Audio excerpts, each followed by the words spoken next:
Welcome to No More Mondays, the podcast that helps you navigate career challenges through the wisdom of professionals who have been at the same crossroads. I'm your host, Angie Callan, and I welcome you to join me each week as I chat with leaders, entrepreneurs, and employees who are here to share practical, tactical advice and some inspiration on how they arrived at career satisfaction. From job searching and career changes to going out on your own, we're breaking down barriers and providing actionable takeaways to help you take charge of your Mondays and ditch the Sunday blues. Welcome to the No More Mondays movement. Hello, everybody, and welcome to another edition of No More Mondays. As always, I'm your host, Angie Callan. And if you've listened to more than one episode of this podcast, you know I love talking about business and entrepreneurship. I could do it all day long. So I'm especially excited to introduce you to today's guest, Craig Severinsen. Craig and I met a few weeks ago down in Denver. We both were speakers at Denver Social Media Day, which was super fun. And as you'll hear, clearly, Craig and I were the hits of the day. Right, Craig? Oh, 100%. I was immediately impressed with Craig's energy and his stage presence, but even more kind of impressed and on how similar our perspectives and aligned we are when it comes to innovative business growth and just becoming an entrepreneur as your career. And so we're going to talk about all kinds of this stuff about ending entrepreneurial burnout, reclaiming your life as a business owner, and how to leverage what Craig has developed, a really unique approach to business growth called the Built to Scale framework. So I can't wait to talk about all kinds of little things here. And I hope you will all help me welcome Craig Severinsen to the show. Craig, welcome to No More Mondays. Hey, thank you so much. I'm excited to be here. Woohoo! I feel like you and I are going to get rowdy because we've got lots of good things to talk about that I think, probably share experiences and perspectives on. But before we start really digging in and talking shop, I think it would be helpful to give everybody a little bit of your backstory. So we know that you're in the entrepreneurial business coaching world today. How did you get here? What's the Reader's Digest version of your kind of career history? Yeah, I love how you said we're going to get rowdy because you could see that even as we started getting, I like rubbing my hands together. I'm like leaning forward. I'm like, let's dive into Let's this, do Angie. It. I feel like we both wanted to do jazz hands, even though nobody can see it. We did do jazz hands. So yeah, you couldn't see it, guys, but we were here like, the snaps and the jazz hands for claps because we're so excited. So Reader's Digest version. How did I get into this? I think that there's kind of two kind of pivot points that we need to highlight for me. And one is before I even became an entrepreneur, right? So I had the great opportunity to work with some really big companies before I became an entrepreneur. So I worked for Edelman Public Relations, which is an international public relations firm. I worked with the Walt Disney Company. I actually did PR and marketing for Disneyland and their resort in Hawaii called Aulani. So that was lots of fun. And then in my last position, I loved working with these places, but I was just miserable the whole time. And I couldn't figure out why. And in the last position, I finally had the team. I was the boss. I had the money. I had everything that I was like, quote unquote, working towards. And I was still just miserable. And I was like, what is going on? And the tipping point for me in that scenario was my son was born, second child, and I was sitting in my office, and it happened to be a lull in between two events. So actually, I had done a 5K, and my wife had walked it while pregnant and then went into labor because she walked the 5K. So it was literally the day after an event ended, right? And so there was like a little bit of a break for the team. Like it was just like built in this like decompression. And so I'm in my office pretending to be busy with a newborn at home. And I'm like, what am I doing? Like, why am I even in the office? And that was my tipping point for, oh my goodness, I can build a better life if I just go out on my own. And so one little pivot for me or connection point there was, it's not that my bosses were horrible. It's not that the jobs were horrible. It's that I was putting myself in a box by working for them that I wasn't meant to be in. And I think you bring up, there's a really interesting, because we're going to get into business and entrepreneurship a lot, but as somebody who, I really believe you can build an entrepreneurial endeavor into your career, and that's a lot what we're going to talk about. But there's a really, I think, just very career fundamental piece that you bring up when you talk about this tipping point.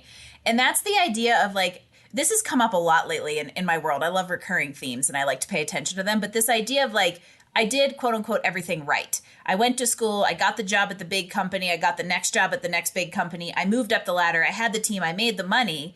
So by society's definition, you should be doing great. You should Yeah. be fulfilled and satisfied because you made it, you have it all. However, that doesn't mean that it is right for you and your kind of personal and life goals. Yeah, exactly. And I think for me in that moment, it was a decision to build life on my own terms, which I think is definitely applicable whether you are an employee or an entrepreneur. Building life on your own terms and saying, hey, these are the standards that I want to live my life by. And what I mean by that is, for me, it was, I shouldn't be at work when I want to be at home with my newborn. Like, and I shouldn't, as an adult, I get really, vacation time drives me crazy. It's like, I'm an adult. If I want to go on vacation, I'm going to go on vacation. You know what I mean? Like, I can manage my work and do this. So like that kind of helped me form this vision of like what my life could be like and what my life could be like in terms of providing jobs for other people, like how I wanted to be as an employer and as a boss. Oh, wow. Right? And there's so much, like, there's a vision there to think about building something of your own in order to do that and what it can do for other people. But it's like, I'm 42 years old. Do I really need a hall monitor? Yeah. Yeah, for real. Do I really need somebody checking over my hours every day? I personally don't. I know that that's the reality for a lot of people, but man, the idea of filling out a timesheet makes me just sick to my stomach. Like that does not jive with me. Well, and you probably, when you were in PR, you had to, because it's all billable client work. I had to do the same thing when I was an engineer. It's literally like billing your time down to 15-minute increments so that they can appropriately go invoice the client for all the labor hours. And it's like, whew, it's so much. And the idea of, and I think so much has changed in the last like 10 to 15 years in the market that in the professional world, where that really rigid environment is no longer, I don't know if expectation is the right word, but there's definitely a push to move away from it and have these kind of more flexible, accountability driven environments. And I also think, to kind of segue us into the entrepreneurship, that all of that stuff together is what also paved the way for entrepreneurship and business ownership to be a much more viable, not so your parents look at you funny, you're going to do what kind of career track. Yeah, totally. And I think that brings up, that is a great segue, because after I left, I left with all these ambitions to be like, hey, I'm going to build life on my own terms, and I'm going to take vacations every week. I'm going to travel the world, and I'm going to be, it's going to be awesome. And you get into your business, you start working on it, and when you're doing something you're passionate about, you really get focused on it, right? And so I fell into a trap almost every entrepreneur falls into, and that is you work on your business and for several years and turn around and say, holy cow, this is more time consuming, more demanding. I am my own worst boss compared to my past job. I am more constricted because I've just built myself into this like never ending cycle of work. Yeah, you created a really nice job for yourself. Yeah. And I think part of that is just like this built-in corporate guilt of if you're not busy, then you're not productive, right? So busyness versus running a business, right? Like that's kind of the line that we start to walk. And most entrepreneurs fall into this trap of like, if I'm not constantly doing something, then I'm failing. And so that's why we get like, we see these like, oh, it's the dream to be working on a beach. No, the dream is to be playing on the beach and not be thinking about work, right? Like, but that's the trap we fall into. And so that to me was when I had that realization, is what then switched me over to how do I build a business that doesn't sacrifice my personal life? How do I have both those things, a crazy thriving business and a crazy exciting life? And that's what brought me to where I am today and what I'm working and teaching today. I love it. And I had the same experience. And I, to some extent, to be completely transparent and still in that transition, when March of 2020 happened, business went nuts, and I was working like 70 hours a week. And the thing is, when you're in in any kind of work, you're burnout, whether you realize you're burned out or not, you're not as effective if you are burning the candle at both ends. And so I did the exact same thing, that it was like, holy cow, it was Angie works more and charges more in order to make more money, and now really get into more of a growth strategy that is built on some intention versus just sell, sell, sell, coach, coach, coach. And then it's 6 days out of the week, the one day off I had, I was this shell of a human. And we're like you. We're adventurers. We love to go out and play, live in the mountains and all that kind of stuff. And I was so exhausted on the one day of play that I was like, I want to sit on the couch and stare. And that isn't the way. And maybe you do that to like ramp up for a year, but you've got to have a plan in order to then kind of taper it off and make it long-term sustainable, because that's not long-term sustainable. And so I want to hear more about the Built to Scale framework that you built from your experience kind of teetering on that edge. I want to learn about it from me, and I want to give that knowledge to everybody out there. So tell us more about it. So yes, 100%. And if you don't mind, I want to dive into something you said first. And that is, this idea of your solution to getting out of that trap was work more, charge more, work more, charge more. And that's where we all kind of start. But there's an epidemic, I'm in the coaching space, consulting space, and then my clients are mainly agencies, people are trying to grow some sort of marketing agency or ad agency or whatever. And so the same epidemic is facing both these industries of where prices some people are just charging crazy amounts of money, and it's not sustainable or comparable to the amount of work going into it.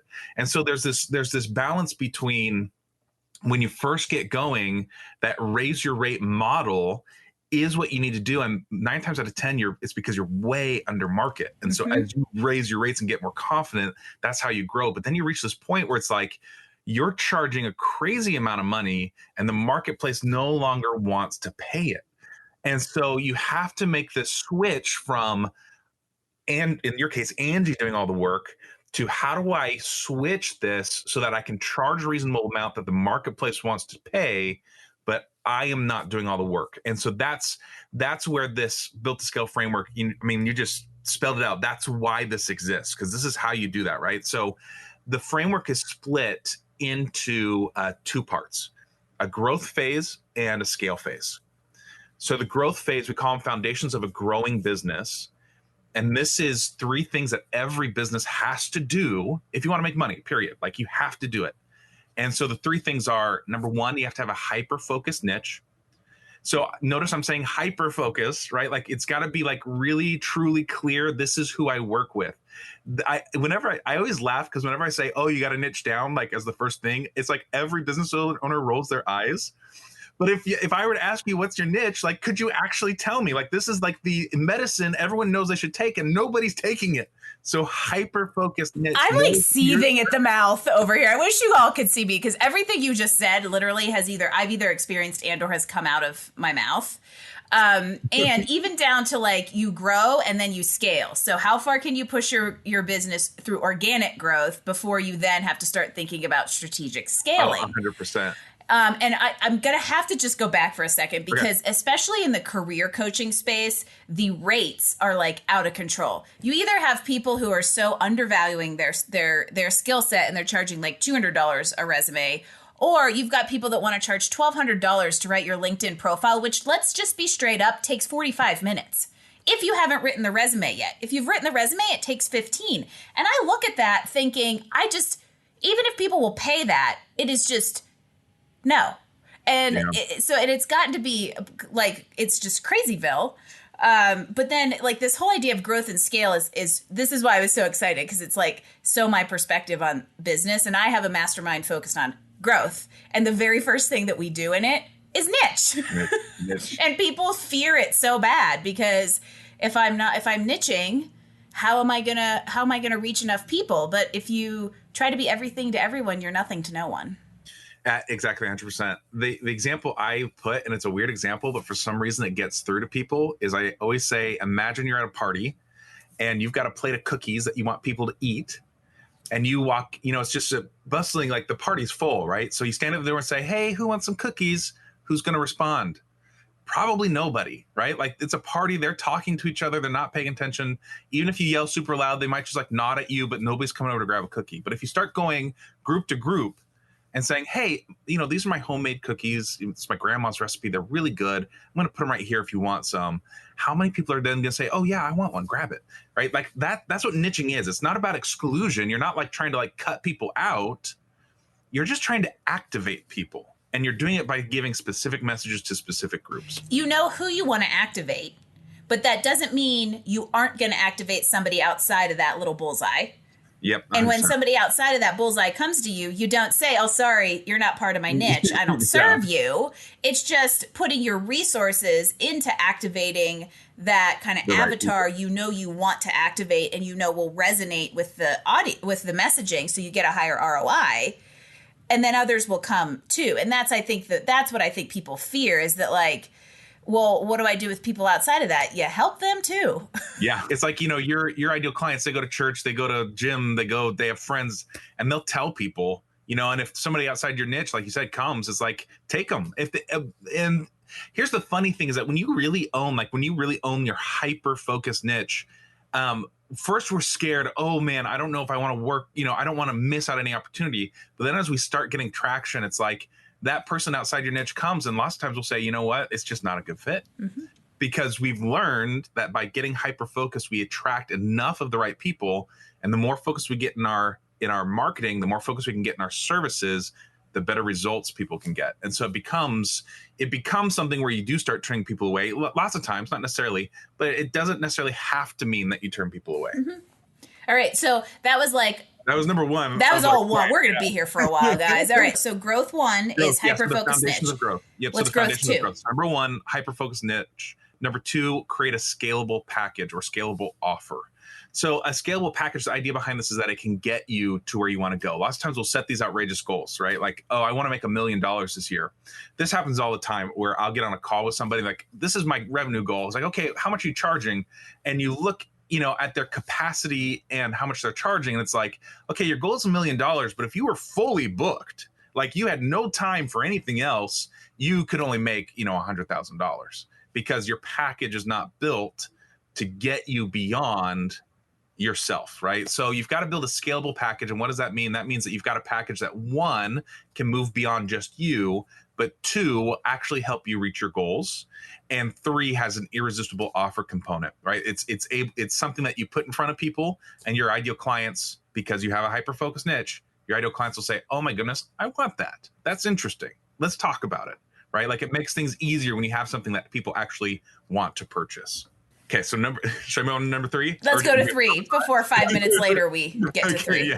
Okay, so number three is expert positioning. So you've got to position yourself in the marketplace and claim your spot as an expert around your subject, right? So it's not enough just to like have a great offer and to have a focused niche. You also have to start positioning yourself as, by doing things like hosting a podcast or being on a podcast or writing a book or whatever it is that helps position you as an expert in the marketplace, so that what this does for you is it turns a lot of your marketing from chasing them marketing into inbound marketing. Because if, let's look at, we could use any brand building marketing tactic, but if we use a book as an example, you write a book and then it goes out there, suddenly people are reading the book and coming to you to ask questions about that thing because you literally wrote the book on the topic. That's right? The thought leadership piece that you hear a lot about. And that is what really it really starts to build that like organic lead funnel for you, so that you're not always having to be out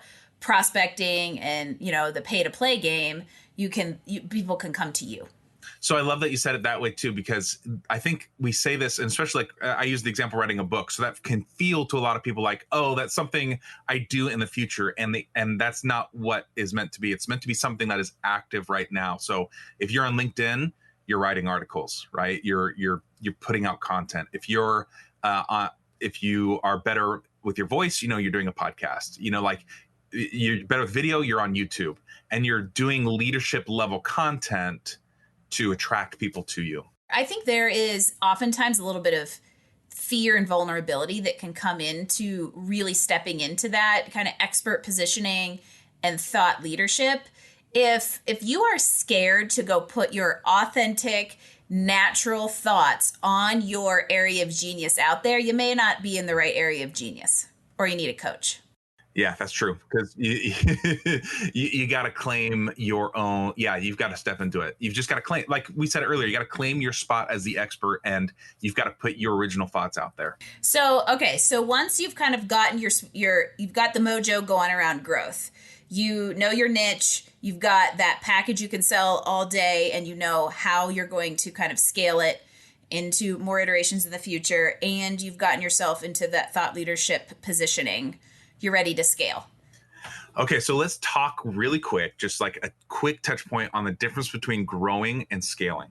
Okay, so growth, like these are like, I'll give you textbook definitions, right? So growth is where your finances, like your revenue and your resources, are growing at the same speed. So what does that mean? It's like a lot of one-to-one marketing, a lot of like you doing the work, a lot of hands-on in the trenches. You're doing a lot of the work.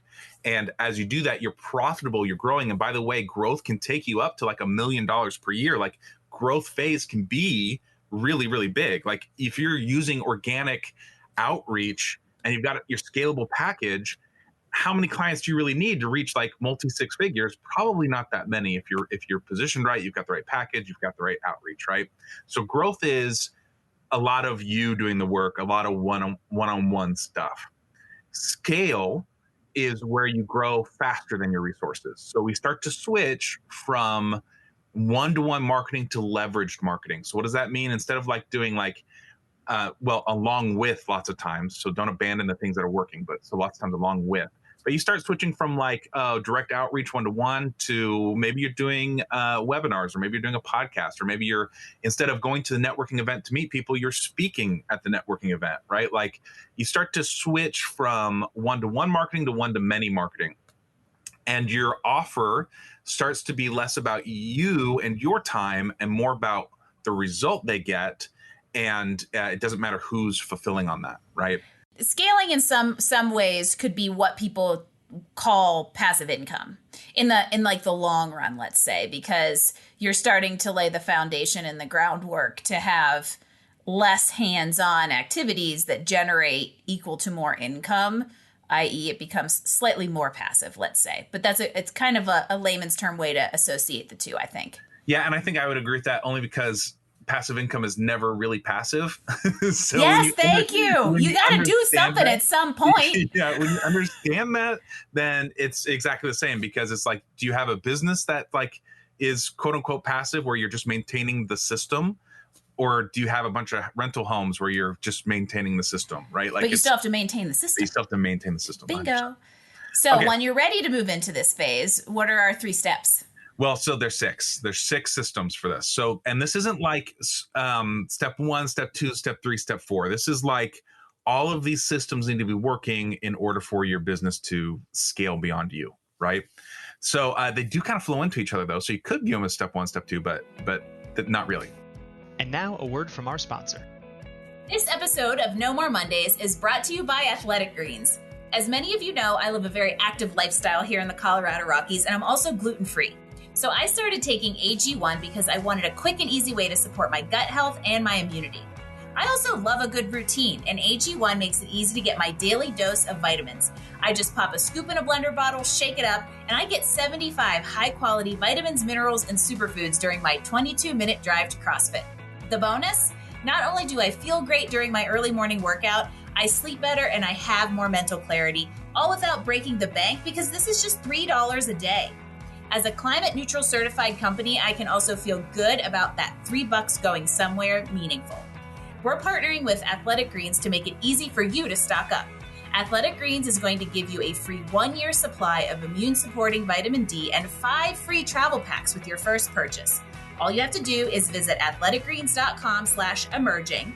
Again, that's athleticgreens.com/emerging to take ownership of your health and pick the ultimate daily nutritional insurance. Because there's so many of them, how about I just list them out really quickly? List them. That's exactly what I was thinking. Yep. Okay.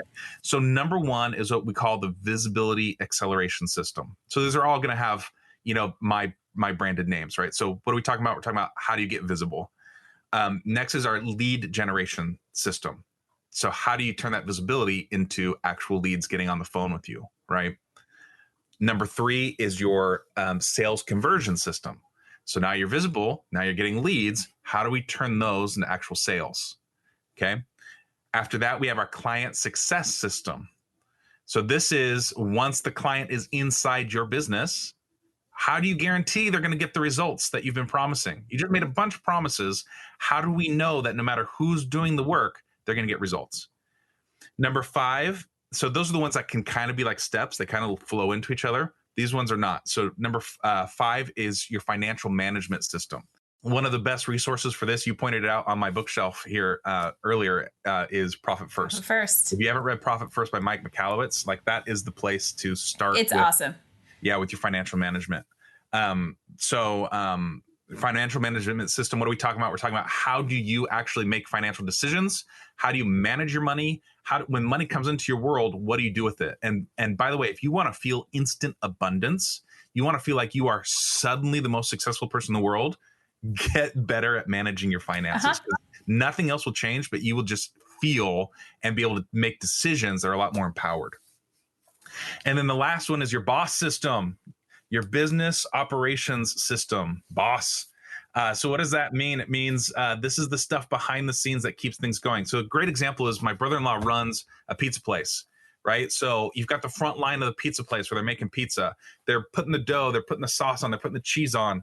And in the background, there's a guy running around who's refilling the sauce, who's refilling the cheese. He's in the back grating the cheese and then refilling the spot. So he's that boss system is the things that happen in the background that need to happen for success. We need to make sure that they're working, but they're not top of mind all the time, right? So this would be like, your financial management system is like, what do I do with money when it comes in? Your boss system is like, when do we actually cut the checks? Did the checks get cut? Yeah, this is all that behind the scenes stuff that depending on the type of entrepreneur you are, you either get hyper focused on to sometimes to the detriment of the sales activities. That's that whole working in your business versus on your business thing. Or you don't pay any attention to them at all, which means your house has a super shaky foundation. Yeah. And it's funny because before we started recording, Craig's sitting in front of a bookshelf. And I was like, Craig, did you come and literally stack by stack take my books and just put them on your bookshelf? Because his entire lineup is like the exact same as mine. And the first 2 are Traction, which is an excellent resource for that kind of boss system that you're talking about, and Profit First. And if you kind of just want a little testimonial on that fact, at the beginning of 21, so a year and a half ago, when we were coming off the crazy, holy crap, I guess we're growing year, where I was working a ton, I was like, even after 3 or 4 months of intentionally trying to kind of wrangle things and get my life back, I'm like, this business still owns me. And I had those I love to buy books, and they sit here, and at some point I'm like, I'm going to read this book. And I picked those 2 books up and read them and implemented them within like the first month of January. And it really kind of revolutionized things. We got more done. We were more focused. We stopped kind of doing all the ideas, because I'm one of those entrepreneurs who wants to do all the ideas all the time. And then I implemented the financial system of Profit First. And it was so nice to actually see where my money goes. Because otherwise, like your QuickBooks stuff will tell you what your expenses are. However, they don't really kind of tell you how you're allocating all of that income from like a bigger picture. And it's really empowering to kind of set yourself up with those kind of systems.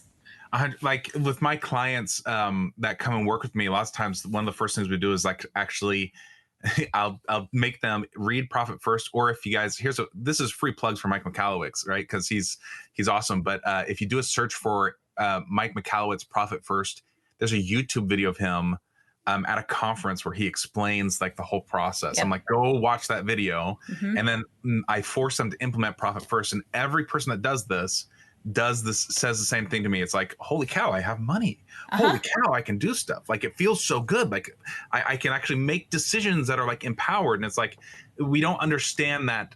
We think that managing our money the way that we normally manage it is like good enough. But when you take it up a level, you understand, oh my goodness, like this was holding me back.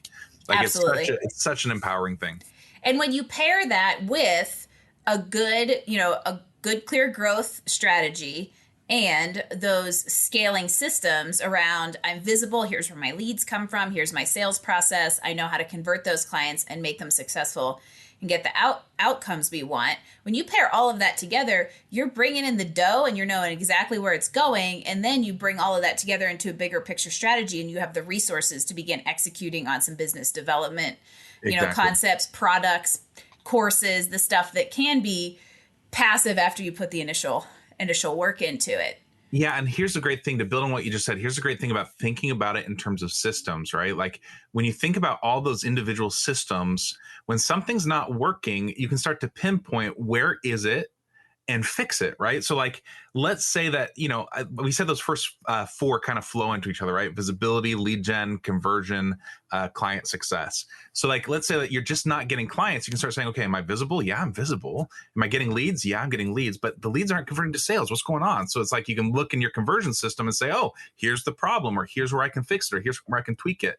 And because you're viewing these things as connected but individual, it leads to this process of constant improvement. So your business can grow and grow and grow. And then you can step back and put someone else in charge of the system and start managing the person who's watching the system rather than you being all the time in there doing it yourself. So this is how you transition to, solo pro into a thriving CEO. This is how you make that transition. And it's the hardest transition y'all ever make. Yeah. And it's not as fast and it's not as linear as the 6 points may make it sound like it is, because it is. It's really like an iteration. So, okay, now I'm visible. I've got leads coming in. I'm not selling very well. Or I'm selling, but I'm not getting testimonials and referrals, which means my client successes isn't where they should be, which then comes back to your lead gen. So it's all very intertwined, but I like this idea of looking at them as interconnected but isolated systems,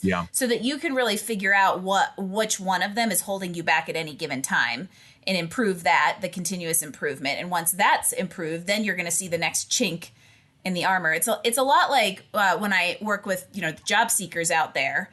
I say to them, where in your process are you getting hung up? Are you getting callbacks, but you're not getting the second round interviews? Are you going into a black hole, which means your resume is your hang up? It's very similar when you look at like the core milestones of anything. What's my bottleneck? What's holding me back? Yeah. And the problem is it's such a powerful tool, but the problem is most people don't even have a framework or a process to look at to say, oh, let me identify where the bottleneck is.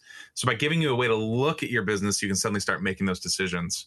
Something you said too about it's the hardest transition.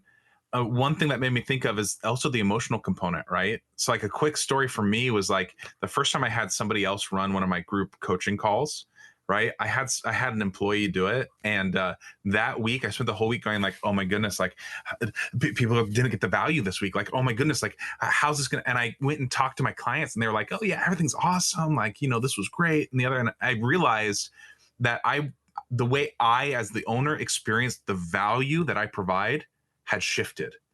And so I had to retrain myself to there's this feeling we get when things are going well, right? Like we know in our gut things are going well because we're doing it. When you make the transition from actually doing the stuff to managing the people, you're like once removed from the action. It feels way different. You have to train yourself to experience that value differently. And it's like, if you can just saying it out loud and like understanding that that's something you're going to go through makes a huge difference. But like, I remember that first week, I was just like hyperventilating, like, oh my goodness, everyone's going to fire me. Like this is going to end poorly. And everyone was perfectly happy. Well, and it's also the fact that, especially when it's something in like a coaching or let's call it like an intellectual property kind of advisory space, you can't create another Craig. You can't create another Angie. I've tried 4 times and failed. Like, let's just be honest. Nobody is going to provide your services exactly the way you do. And you have to get to the point of being okay with that as long as the way they do it is on brand and generates the outcome. It's like micromanagement 101 that like literally I'm not going to go find somebody with the propensity for dad jokes the way I do. And that's okay. The client's not going to get a worse experience as long as they're getting the same outcome they would get with me. And then there's the whole sales process of training your clients to be okay with that kind of stuff. So again, once you find the person who can do on branded services in a way that you can live with until you retrain your mind. Then the next chink in the system is going to be, how do you change your sales process to pass off clients to that? So again, we come back to those interconnected systems and constantly just trying to kind of like inch along and improve the one that is kind of holding you back at the time. And I think, a little bit of advice about this too is, I think a lot of times we look, especially when we put it in categories like this, we're like, okay, it's time to get lead gen off my plate. How do I get it off my plate? And then we try to outsource the whole thing and it fails spectacular and we get really upset and it sets us back and all this stuff. As you're growing, you have to stop looking at outsourcing as categories and start looking horizontally across your business. So like, instead of like saying, how do I get rid of all of my lead gen? You say, what are the lowest level things that anyone could do? And I don't care how they do it. They just have to be done across all of these categories, across lead gen and sales. And what's the lowest level stuff? And that's where you start, right? You outsource that part and then you outsource the next part. And you just kind of, instead of trying to silo these out and outsource them, you outsource parts and free yourself up slowly to focus on the stuff that you're best at. The switch doesn't just flip. It really is a process. And we're not very good in our impatient world of impatience of following a process and trusting and having faith in an outcome. Yeah. So we just, I love talking to fellow brain dumpers, by the way. We just gave everybody out there a whole lot of information. So what I want to do is let's take a step back. And other than call us, what advice would you give to an entrepreneur who just feels like they're struggling with burnout, whether that's because they have too much business or they're trying to get enough, whatever it is? Like, what is the single step they should take? So call us first. No, I'm joking. So I guess every form of burnout is a little bit differently. Like if you're overwhelmed versus just like, you're feeling overwhelmed because you're way too busy versus feeling burnout because you're not getting success, you're not getting traction, right? Like kind of different answers. But I think the first thing to do is take a breath and like understand that this is something everybody goes through. I think that's the first thing for like, if I could talk to you, the person having burnout right now, it's like, take a breath. It's okay. We've all been through this. We all go through this. What you're experiencing is normal, right? That would be the first thing. The next is go back to those foundations, because if something is not working, 9 times out of 10, it's a foundational issue. I know that sounds really like, I think it's because of our need as humans to grow past the basics. But in business, the basics are what makes everything else work. And if they ever shift, and that includes the marketplace shifting, guess what? COVID just shifted the marketplace hugely. So if things shift, we have to go back and look at our foundation. Is my niche right? Is it still profitable? Do those people still want what I'm selling? Is my package right? Does it still make money? Is it still irresistible? Does it still make sense? Is my positioning right? Am I positioning myself correctly in the marketplace? 9 times out of 10, if you're struggling either with overwhelm because you have too many or because you don't have enough, one of those 3 things are not aligned with what you want. Bingo. Take a step back because that's also not in our nature, and it's a cliche. I still attest that cliches are things for a reason. It's usually because they're true. That sometimes you have to slow down in order to then speed up, and that's Totally. a perfect example of you identify the type of burnout that you have, what's causing it, and then take a step back to figure out what's the first action you should take to just kind of rein it in and just give yourself a new perspective. We're oftentimes too close to our businesses to be able to really assess that. Going back to that kind of mental and how it's emotional. You built something. We're all emotionally connected to it. And just if you can step outside yourself, you can see the forest for the trees a little bit better. Well, and it's dangerous to ignore it. It's dangerous to just be like, oh, I'm going to put my head down. So, and a quick story from like illustrating this from my own experience. When I first like really got traction in my business, I went from 0 to 100 in like, overnight. I made like 6 sales and $60,000 in one weekend and went from like almost no clients to fully booked. Right. And it was all one-on-one clients. And for that 8 months, it was wake up, service clients, go to sleep. Wake up, service clients, go to sleep. Like it was nothing but work. And I got to the end of the 6 months when contracts started to expire and I didn't want to renew anybody. I was so just burnt out. I didn't want to renew anybody. And so I let all of my contracts expire. I completely changed my business model, said, I'm going to do courses now, sell them online. It's going to be awesome. And guess what? I watched my 6-figure plus business go from huge to the last month that I was still doing that. I made $500. And as a parent of 4 kids, that's that was over the course of a year. That was a tough year, right? And then I was like, why did I change? Like I went back to what I was doing and it all kind of picked up again, like immediately, right? Like, but the lesson here was I made decisions out of, I created something that I didn't want. And rather than look at it and say, okay, here's what was working, here's what wasn't working, I threw the baby out with the bathwater and tried to switch. You just reacted. Yeah. It was like a knee-jerk reaction, right? So I call that my $1 million lesson because I probably in revenue lost and in amount of money I spent to switch up the business, I probably spent $1 million and lost $1 million. But it taught me that idea of don't knee-jerk reaction. Like look at what is working and say, this is the parts that aren't working. Let's change that, not change the whole thing. Absolutely. I 100% agree. Let's give everybody out there some other recommendations. And since you and I have similar tastes in books and things, I think we're going to get some good ones as we play a little game called Rapid Fire Recommendations. Rapid Fire Recommendations. Okay, I'm ready. It's never very fast, Craig. Don't worry. What's your most memorable travel destination? Oh, why? We were just talking about this before the show. Me and my family just went on a trip.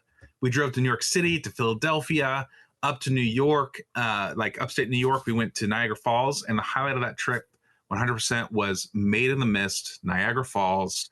Get on that boat at the base of those falls. You cannot help but be inspired. I walked away wanting to be Nikola Tesla because it was amazing. That was, 100% recommend. Go stay in Canada. They're super nice. And go get on a boat at the base of Niagara Falls. It's pretty cool. Great recommendation. And that's all from where Angie hails. And it's funny, we were joking at the beginning of the show that I think like we could have high-fived in the car on our way cross paths because we were just back there, drove through Missouri where Craig's from. But no, Niagara Falls is a great travel destination for lots of reasons, and Canadians are awesome. So we already have 2, Traction and Profit First. Give us another great book recommendation. Well, my book Built to Scale is coming out soon, so I don't have a date on that yet, but that's coming out soon. So I 100% recommend that. Let's see here though. If I had to choose, I'm turning around and looking at my bookshelf here. I mean, my go-to all the time is Profit First. That one 100% is always my go-to recommendation. I totally agree. If you are in the Profit First you don't have to have a huge team or even a large business. Even if you're making $10,000-$15,000 a year, and as you're like, I don't like the word side hustle anymore. I'm trying to call it part-time business that you're going to turn into your full-time career. It's just a lot of words to replace side hustle. It can be a really good way to manage that money very, very smart and very intelligently as you prepare yourself to transition. So let's just give another nod to Mike Michalowicz and pick up Profit First. And then my other recommendation would be one of the things that has influenced my business and my life the most is that I just try to read regularly. So, it's like it's a culmination of constant reading that really changes your life, right? So it's like invest, and I've read a lot of really bad books, guys. I've read a lot of really good books, and it's like just give yourself permission that if you get halfway through a book and it's not what you wanted, it's okay not to finish it. And if a book is good, force yourself to finish it, because I feel like lots of times we don't finish it. But if you read every, I'm not going to say every day because I'm not good at every day, but every month, every week, you're reading and you're finishing books. That's a life-changing habit. There is so much learning to be had there. And if you find, remember how I said this wasn't rapid? I'm going to just squirrel us for a quick second, and then I'm going to end with the next question, so we have to move on. But I do agree that like reading the whole book is very, very effective. However, if you find yourself resistant to that, there's a super cool app called Blinkist, where you can basically digest books in a podcast format. They take books and do audio, like 20-minute audio summaries of them and the key points. And it's a super cool way to feel like, okay, I got the key points. Now I'm going to go read the whole book. The next question is, what's your favorite movie? Favorite movie? Oh, man. Bill and Ted's Bogus Journey has been at the top of my movie list for probably 20 years. So that one is my go-to answer. But I am a more modern movie. Thor Ragnarok, Thor #3 is fantastic. It's so good. I still have to go see the newest one, along with several other new releases that have just been on the back burner. But there's just something to be said. Every 25-year-old out there is going, what the heck is Bill and Ted? Yeah. And everybody our age is going, yeah. So, and then I think I'm going to give you an opportunity for another shameless plug. What's a podcast you want to recommend? Oh, let's recommend my podcast. Yeah. Yeah. So seriously, you can go to Built to Scale HQ. So that's scale, SCALE, Built to Scale HQ. .com, and there you can get the podcast. You can sign up for the freebies that we have going on there. If you go to builttoscalehq.com/report, you can get the Built to Scale framework if you'd like to get your hands on that. You gotta love freebies. And there you go. So we typically ask, how we find you. And there you go. You proactively answered, how do you find Craig and all of this wealth of information that you give out for free, which is awesome. Shameless plug, we may be reversing the script here soon. And flipping guest and host, right? It's on the books. So, and of course, this is Built to Scale podcast. It's on my library, and I suggest you put it on yours as well. And of course, this is a show about Mondays. So, what's the first word that comes to mind when I say Monday? Let's go. That's what comes to mind for me. Let's go. Yeah. Tell me why. I get excited for the week, honestly. Like I love my clients. I love what I do. And so when I wake up on Monday, it's like, I just want to tackle it and get moving and get on with changing lives and talking to people. And that's what all of us want to, like, that's the goal to get to, is that I replenished myself. I'm going to go now do my important work for the week. Let's get it done. Let's get back to the routine and back to the purpose that we fulfill. I love it. Well, and I think you're probably wrapping up, but one last thought on that same thing is, for me, it's since I've built my life with purpose, since I've built my business with purpose, I take time off in the afternoon. I've got a guitar behind me right here. My kids, they hear me blasting my electric guitar every day, and I will go for walks in the middle of the day, and I have built a life that supports my lifestyle. So I don't dread going back to work because it's built the way that I want it to be. Everything's aligned. And I tell people that whether it's a career or a business, think about what your life goals are and then design your career, whether that is entrepreneurship or working for somebody, which is totally okay too. Design them to support the life versus the very American way of doing things, which is let's shove life into the 5 minutes left after I slave away. Yep. So I think if you really shift your priorities there, everything really comes into balance, and then you can look at Mondays as let's go and not have the Sunday scaries every week. So no, this is awesome. And as we wrap up, we're going to get one more gold nugget out of you. Just to reiterate, you can find Craig online at builttoscalehq.com. Right? Mm-hmm. We're going to link the podcast, the website. I think we'll throw a direct link to those freebies that have the framework that we talked about in the show notes at nomoremondays.info. So you can grab those there. And as we say goodbye on what could be a 4-hour podcast, holy cow, let's give everybody one more little pearl of wisdom. What is your number one piece of advice on what everybody out there can do to get one step closer to career and life satisfaction? Clarity. It's all about clarity. If you don't have clarity, then you won't get what you want. So if you want to take a step closer, take a beat, take a breath, and really get clear on what you want. You don't know what to ask for if you don't know what you want. There you go. Yeah. Get clear, have a niche, go be a thought leader. And lots of other little great wisdom came out of this. Craig, this has been awesome. I knew I would have fun talking shop with you. We got into a little bit of everything: entrepreneurship, business, even some career stuff. And so I'm super appreciative you joined us today, and thanks for being part of the No More Mondays movement. You bet. 100%. Loved it.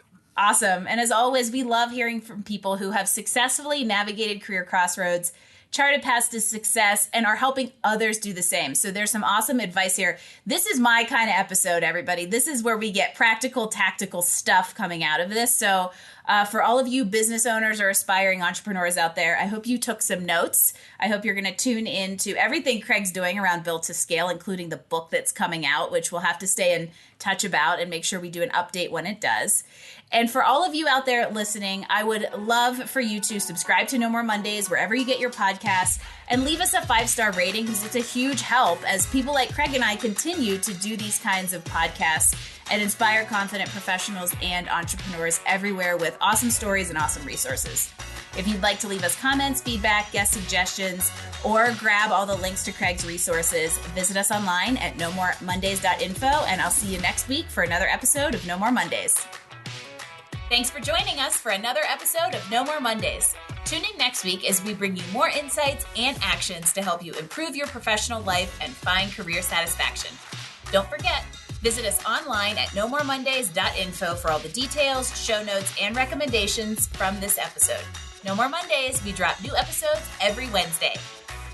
No More Mondays is brought to you by Career Benders, Inc. in partnership with executive producer Jane Durkee. For more information about career coaching, resume writing, personal branding, recruiting, and entrepreneurship coaching services, visit our website at careerbenders.com.